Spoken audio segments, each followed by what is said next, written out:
நமஸ்தே. பெரியவா சரணம். இன்னைக்கு மகர சங்கராந்தி என்று சொல்லக்கூடிய மகா புண்ணிய தினம். இந்த நாளை தமிழ்நாட்டை பொறுத்த மட்டும் தமிழர் திருநாள், உழவர் திருநாள், தைத்திங்களின் முதல் நாள் இப்படின்னு எல்லாம் பல பேர் கொடுத்து ரொம்ப விசேஷமாக கொண்டாடின்னு இருக்கோம். பல நூற்றாண்டுகளாக கொண்டாடக்கூடிய ஒரு வைபவமாக இது மாறி இருக்கு. இப்போ இதுக்கு மூல ஆதாரமாக என்ன காரணம் இருக்கும், இந்த நாளுக்கு அப்படி என்ன ஒரு விசேஷம் அப்படின்னு நம்ம தெரிஞ்சுக்கணுமானா, நம்ம சாதாரணமாக சனாதன தர்மத்துக்கு எப்படி ஒரு கம்பேரிசன் கொடுக்குறோமோ அதே விஷயத்தை தான் இங்கே அப்ளை பண்ணி பார்க்க போகிறோம்.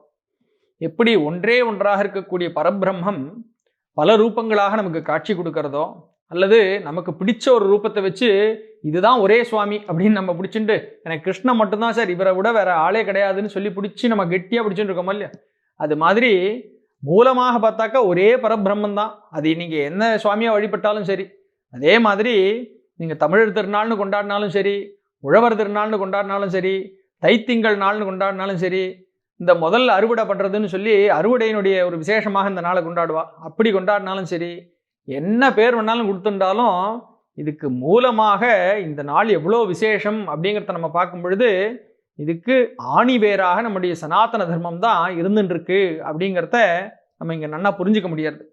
ஏன்னா இந்த மகர சங்கிரமணம் அப்படிங்கிறத சொல்லும் பொழுதே சமீபமாக தான் பெரியவா இந்த லிங்குவிஸ்டிக்ஸை வச்சு எப்படி இந்த மாதங்களுடைய பேரெல்லாம் வருதுன்றதை சொல்லிட்டு இருந்தான்னு பார்த்தோம்.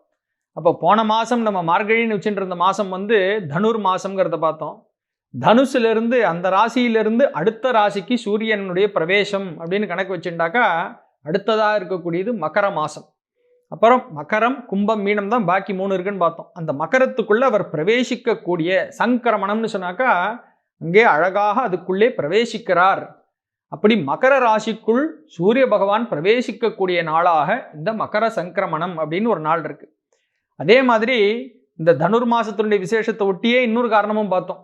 மகரம் தான் ஆக்சுவலாக சொல்ல போனாக்கா நம்மளுடைய ஸ்டார்ட் ஆஃப் த இயராக கிட்டத்தட்ட இருந்திருக்கு. அந்த ஸ்டார்ட்டுக்கு முந்தினதாக, அதாவது தேவர்களுடைய ஒரு பகல் பொழுது ஆரம்பமாகிறது இங்கே, அந்த பகலுக்கு ஜஸ்ட் பிஃபோர் அருணோதய காலமாக மார்கழி இருக்குன்னு பார்த்தோம். அப்படி ஒரு பகல் பொழுது இங்கே உண்டாகிறது, உத்தராயண புண்ணிய காலம் இங்கே தொடங்கிறதுங்கிறதுனாலேயே இந்த மகர மாதத்துக்கு ஒரு ஸ்பெஷாலிட்டி அப்படிங்கிறத நம்ம தெரிஞ்சுக்கிறோம். அதனால தான் இந்த மகர மாதம்னு சொன்ன உடனேயே இந்த மகர சங்கிரமண தண்ணிக்கு விசேஷமாக இந்த ஐயப்பன்னு சொல்கிறோமே தர்மசாஸ்தா, அவருடைய சந்நிதியும் அவருடைய சந்நிதியில் நம்ம பார்க்கக்கூடிய மகர ஜோதி எல்லாம் நம்ம மனசில் அப்படியே நிறையிறது. ஏன்னா ஜோதிஸ்வரூபமாக சுவாமி எங்கே காட்சி கொடுக்குறார். நான் முதல்லே சொன்னதுதான், ஒன்றா இருக்கக்கூடிய அந்த பரபிரம்மம் எத்தனை ரூபமாக காட்சி கொடுத்தாலும் கடைசியில் மூலமாக அந்த ஒரு ஜோதிஷ்தான் அப்படிங்கிறத நம்ம மனசில் தெரிஞ்சுக்கிற மாதிரி ஜோதிஸ்வரூபமாகவே பல தெய்வங்களை நம்ம காட்சி பார்த்துன்னு வரோம். பரமேஸ்வரனாகட்டும், முருகனாகட்டும், இங்கே தர்மசாஸ்தாவை இன்னைக்கு ஸ்மரிக்கக்கூடிய பாக்கியம், அவருடைய அந்த சபரிமலையில் இன்னைக்கு இந்த மகர ஜோதியை பார்க்கறதுக்காக எத்தனை கோடிக்கணக்கான ஜனங்கள் காத்துட்டு இருக்கா அப்படிங்கிறது நமக்கு தெரியுது. அப்போ இந்த மகர சங்கிரமணம்னு சொல்லக்கூடியதான ஒரு மகா புண்ணிய காலத்தில் தான் நமக்கும் தமிழ் தேசத்தை பொறுத்த வரைக்கும் விசேஷமாக கொண்டாடக்கூடிய ஒரு வைபவமாக நம்ம கொண்டாடின்னு இருக்கோம். பல காரணங்கள் இருக்கு.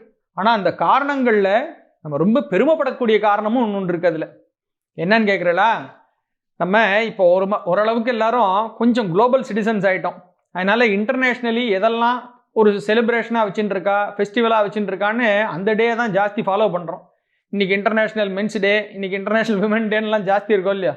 நம்மளை பொறுத்த வரைக்கும் ஒரு நாளும் தினம் தினம் திருநாளேன்னு இருக்கிறது நம்மளுடைய வாழ்க்கை. சனாதன தர்மத்தை பொறுத்த வரைக்கும் இன்றைக்கி ஒரு நாள் மட்டும்தான் விமன்ஸ் டேன்னு வைக்கிறதுலாம் நமக்கு பழக்கம் கிடையாது. தினம் கொண்டாடணும் அப்படின்னு வச்சுட்டு இருக்கோம்.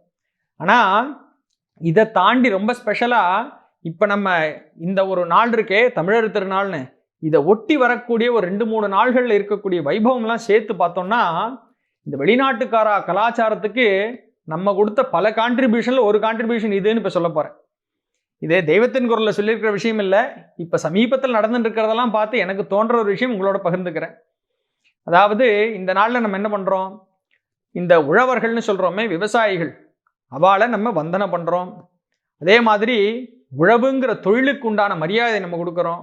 அந்த உழவுங்கிற ஒரு கலைக்கு ஆதாரமாக இருக்கக்கூடிய கோமாதா இருக்காளே, அவளை விசேஷமாக நம்ம தொழ வேண்டிய நாளாக, இப்படி இவாளுக்கெல்லாம் வந்தனம் பண்ண வேண்டிய நாட்களாக இது வருது.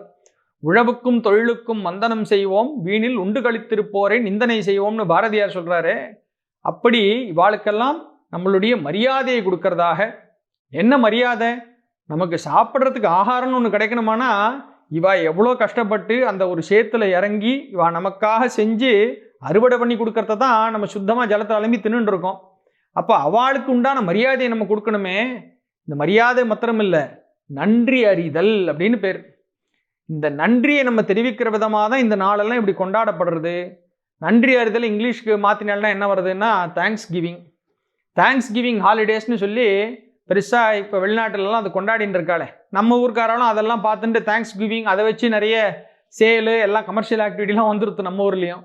அந்த தேங்க்ஸ் கிவிங்க்கு மூலமாக இருக்கிறது பார்த்தா நம்மளுடைய கலாச்சாரத்தில் தான் ஃபஸ்ட்டு இதுக்கு ஒரு விளையார் சொல்லி இருந்திருக்குன்னு சொல்லணும்.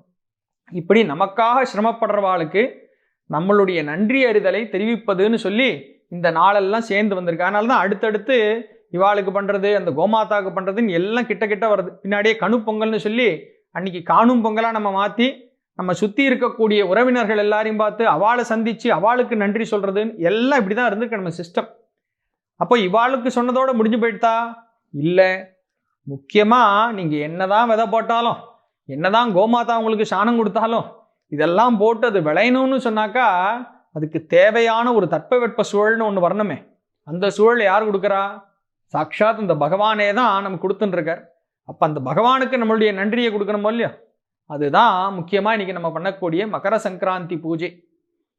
இந்த வெப்பம்னு ஒன்று சொல்கிறோமே, இந்த நம்ம பூமியில் போட்ட விதை முளைச்சி வெளியில் வரணுமானாக்கா அதுக்கு தேவையான ஒரு சூழல், ஒரு வெப்பம் வரணும்னு சொன்னாக்கா சாட்சாத் இந்த சூரிய பகவான் மனசு வச்சாதான் உண்டு. அப்படிப்பட்ட வெப்பத்தை அதுவும் எப்படி ஒரேடியாக தகிச்சு அது இல்லாமல் ஆக்கிடுறது இல்லை, தேவையான அளவுக்கு மிதமான வெப்பத்தை கொடுத்து அந்த ஒரு பயிரை நன்னா வளர வைக்கிறதுக்கு எப்படி அனுகிரகம் பண்ணுறாரோ அந்த பகவான், அவருக்கும் நம்முடைய நன்றி அறிதலை காமிக்கிறதுக்காக இன்னைக்கு சூரியனுக்கு பூஜை பண்ணுறோம். இவரே வெறும் சூரியன்னு சொல்லிடுறது இல்லை, சூரிய பகவான்னு கூப்பிடுறோம். பெரியவா சொல்கிறா சூரிய நாராயணர்னு விசேஷமாக அந்த நாராயண பதத்தை சேர்த்து இவருக்கு சொல்கிறது. ஏன்னா இவர் சாதாரணமாக இல்லை, இந்த லோகத்தை எல்லாத்தையும் ரட்சிக்கிற ஒரு கடவுளாக இவர் இருக்கார். நினச்சி பாருங்கோ, சூரியனுடைய அந்த ஒரு வெப்பம் கிடைக்கலன்னு சொன்னாக்கா, வெப்பம் மாத்திரம் இல்லை, ஒளி பிரகாசம்னு சொல்கிறோமே, அந்த ஒளி கிடைக்கலன்னா இந்த லோகமெல்லாம் எப்படி இருக்கும் அப்படின்னு பெரியவா நினச்சி பார்க்க சொல்கிறான். அதாவது சௌந்தரலஹரியில் 100வது ஸ்லோகத்தை பெரியவா அர்த்தம் பண்ணிட்டு போகும்பொழுது சொல்கிறா, பிரதீப ஜுவாலாபிகி திவசகர நீராஜன விதிகின்னு ஆச்சாரியல் அங்கே சொல்கிறா. இந்த இடத்துல எப்படி அர்த்தம் கொடுக்குறான்னாக்கா, அந்த வானத்தில் இருக்கக்கூடிய சூரிய பகவானுக்கு அவர் யார்? ஒளியினுடைய ஸ்வரூபம், அந்த ஒரு அக்னியினுடைய ஸ்வரூபமாக அவர் இருக்கார். அவருக்கு நம்ம என்ன பண்ணுறோம்? சங்கராந்தி பூஜை எல்லாம் நம்ம பண்ணுறோமே, வாஸ்தவத்தில் இன்றைக்கி நம்ம பண்ணக்கூடிய பூஜை பெரியவா சொல்கிறா. இந்த பூஜையில் கோலத்தினால அழகாக ஒரு ரூபம் வரைஞ்சி அந்த கோலத்தில் சூரிய பகவானை ஆவாகனம் பண்ணி நம்ம பூஜையெல்லாம் பண்ணுறோம். பண்ணிவிட்டு கற்பூர ஹாரத்தி அந்த கோலத்தில் இருக்கிற சூரியனுக்கு காட்டுறோமான்னா இல்லை, பிரத்யக்ஷமாக அங்கே கண்ணுக்கு தெரிகிற சூரிய பகவானுக்கு நம்ம இந்த தீபாராதனையை காட்டுறோம் இல்லையோ. இந்த விஷயத்தை தான் ஆச்சாரியர் இங்கே ஸ்லோகத்தில் சொல்கிறார். எப்படி இந்த முழு அக்னிக்கும் முழு வெளிச்சத்திற்கும் மூலமாக இருக்கக்கூடிய சூரிய பகவானுக்கு இத்தினோடு கற்பூரத்தை வச்சு அவருடைய சக்தியில் இது என்ன எத்தனோடு மினிஸ்கியூல் பர்சன்டேஜ்னு சொல்லலாம், அவருக்கு போய் நம்ம இந்த கற்பூரத்தை வச்சு அவருக்கு நம்ம தீபாராதனை காட்டுறோமே, எவ்வளோ ஒரு மடத்தனமான ஒரு காரியமாக இருக்கும் அப்படின்னு சொல்லி. இருந்தாலும் நம்மளால் ஆகக்கூடியது ஒரு சின்ன காரியம், நம்மளால் என்ன முடியுமோ அப்படி அதை சமர்ப்பண பாவத்தோடு அவருக்கு இந்த தீபாராதனை பண்ணுறோமே. அது மாதிரி அம்பாளுடைய கருணையினால் கிடைச்ச இந்த வாக் சக்தியை வச்சுண்டு அவ கொடுத்த சக்தியினாலேயே இந்த ஸ்லோகத்தை சமர்ப்பணம் பண்ணுறேன்னு ஆதி ஆச்சாரியால் சௌந்தரலஹரியை முடிக்கிறார். அந்த கடைசி ஸ்லோகத்தில் சொல்லும் பொழுது பெரியவா இதெல்லாம் கொண்டு வர. அப்போ இந்த சங்கராந்தின்னு சொல்லக்கூடிய ஒரு புண்ணிய தினத்தில் திவசகர நீராஜன விதிகி அப்படிங்கிற அந்த வார்த்தையை கொடுத்துட்டு பெரியவா சொல்கிறா, திவசகர அப்படின்னு இங்கே சொல்கிறது, திவசம்னு சொன்னால் பகல், கரன்னா செய்பவன், பகலை உண்டாக்குபவனாக இருக்கிறதுனால இவருக்கு திவசகரன்னு இங்கே சூரியனை சொல்கிறது. அதே தான் நம்ம திவாகரன்னு சொல்கிறோம். அதே மாதிரி பார்த்தாக்கா சாதாரணமாக இந்த நவகிரகங்கள்னு சொல்கிறோமே, அதில் இருக்கிற எந்த கிரகத்தோட பேரையும் நம்ம பேராக சாதாரணமாக குழந்தைகளுக்கு வைக்கிறதில்ல. நம்ம சாதாரணமாக நவகிரகம்னு சொன்ன உடனே வருஷா வருஷம் எப்போ சார் இந்த ராகு கேது பயிற்சி பலன்கள் வருது, குரு பயிற்சி பலன் வருது, சனி பயிற்சி பலன் வருதுன்னு நம்ம பார்த்துட்டு இருக்கோம். இந்த பயிற்சி பலன்கள்லாம் அவ்வளோ இன்ட்ரெஸ்ட் வச்சு இந்த கிரகம்லாம் முக்கியம்னு நினச்சிட்டு இருக்கோம். ஆனால் அந்த கிரகங்களுடைய பேர் யாராவது குழந்தைகளுக்கு வைப்போமோன்னு பெரியவா கேட்குறான். இப்போ ஒருத்தரை சொல்கிறோம் சனி பயிற்சி ரொம்ப முக்கியமானதுன்னு சொல்லி பயந்துன்னு இருக்காளே ஜனங்க, திருநள்ளாருக்கு கூட்டம் கூட்டமாக எல்லாரும் போய் நின்றுருக்கா. ஆனால் அவருடைய பேரை சாதாரணமாக நம்ம வைப்போமோ? வைக்கிறது இல்லை. அதே மாதிரி சந்திரனை கூட சொல்ல போனாக்கா சந்திரன் கொஞ்சம் அப்படியே ஒரு க்ஷயம் ஆகக்கூடியதாக இருக்குது, அதாவது தேயக்கூடியதாக இருக்குன்னு சொல்லி நேரடியாக சந்திரன்கிற பேரை வைக்கிறது இல்லை. சமீப காலமாக தான் ராமனுடைய பேரை சேர்த்துண்டு ராமச்சந்திரன் அப்படிங்கிற மாதிரி இன்னொரு நாமாவை சேர்த்து சுவாமியினுடைய பேரை சேர்த்து வைக்கிறதுன்னு இருந்துருக்கு. ஆனால் பல காலமாக இந்த கிரகங்களில் ஒன்றினுடைய பேரை வைக்கிறதுன்னு சொன்னாக்கா சூரிய நாராயணன் அவருடைய பேரை வைக்கிறது தான் பழக்கத்தில் இருந்திருக்கு. சூரிய நாராயணன், பாஸ்கரன், ரவி, திவாகரன் பல நாமாக்கள் இருக்கு. இந்த நாமாக்கள்லாம் யூசேஜில் இருந்திருக்குங்கிறத பெரியவா காமிச்சின்னு வரா. சரி, இவரை பற்றி விசேஷமாக தமிழில் நமக்கு என்ன சொல்லியிருக்கு அப்படின்னு பார்த்தா நிறைய சொல்லியிருக்கு. புராதனமான இலக்கியங்கள்லேருந்தே சொல்லியிருக்கு. இப்போ இந்த தேங்க்ஸ் கிவிங் சொன்னேனே, இந்த தேங்க்ஸ் கிவிங்கை நம்மளுடைய பழைய இலக்கியம், பெருமை வாய்ந்த இலக்கியமான சிலப்பதிகாரத்தில் ஆரம்பிக்கும் பொழுதே தேங்க்ஸ் கிவிங்கோட தான் ஆரம்பிக்கிறார். முதல்ல திங்கள் போற்றுதுங்கிறார். அடுத்ததாக ஞாயிறு போற்றுதும். ஞாயிறு தான் சாட்சாத் நம்மளுடைய சூரிய பகவான்.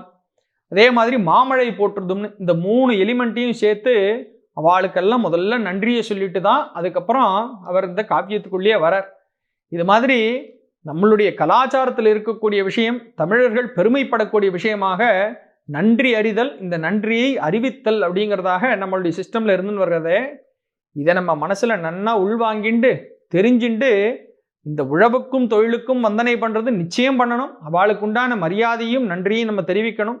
அதே மாதிரி இது எல்லாத்துக்கும் மூல காரணமாக இருக்கக்கூடிய அந்த பகவான் இருக்கானே, பிரத்யட்சமான பரபிரம்மமாக கண்ணால் நம்ம தரிசிக்கக்கூடிய ஒரு பகவானாக இருக்கானே இந்த சூரிய பகவான், அவருக்கும் மனசார நம்ம நன்றி கடனை செலுத்தி நன்னா இன்னைக்கு அவருக்கு பூஜைகளை பண்ணி அவருடைய அனுகிரகத்தை நம்ம வாங்கிக்கணும்னு பிரார்த்தனை பண்ணுவோம். பெரியவா சரணம்.